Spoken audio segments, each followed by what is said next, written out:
DLF ഭൂമി ഇടപാടിൽ പ്രിയങ്ക ഗാന്ധിയുടെ ഭർത്താവ് റോബർട്ട് വാദ്രയെ രക്ഷിക്കാൻ DLF BJPക്ക് 170 കോടി കോഴ നൽകിയെന്ന വെളിപ്പെടുത്തലിൽ കുരുങ്ങി കേരളത്തിലെ കോൺഗ്രസ് BJP നേതൃത്വങ്ങൾ.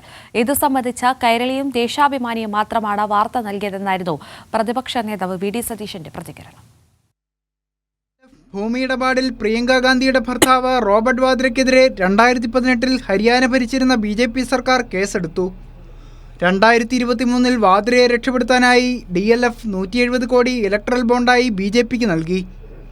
പിന്നാലെ കേസിൽ നിന്ന് ഹരിയാന BJP സർക്കാർ വാദ്രയെ കുറ്റവിമുക്തനാക്കി.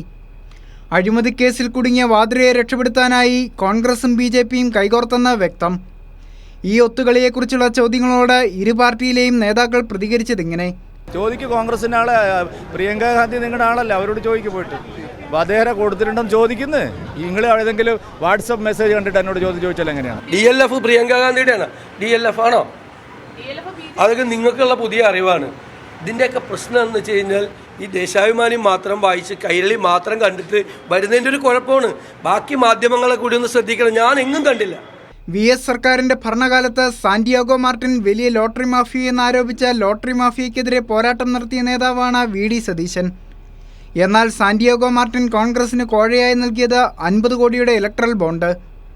പഴയ ലോട്ടറി മാഫിയ വിരുദ്ധ പോരാളി VD സതീശന്റെ പ്രതികരണം ഇങ്ങനെ: ബോണ്ടിന്റെ ഡീറ്റെയിൽസ് കിട്ടുന്നില്ലല്ലോ, കിട്ടിയിട്ടില്ലല്ലോ, കിട്ടിക്കഴിയുമ്പോൾ പറയാം. ഇലക്ട്രൽ ബോണ്ട് വിഷയം തെരഞ്ഞെടുപ്പിൽ മുഖ്യ ചർച്ചാ വിഷയമാകുന്നതിൽ കോൺഗ്രസും BJPയും ഒരുപോലെ ആശങ്കയിലാണ്. News desk, Kairali news.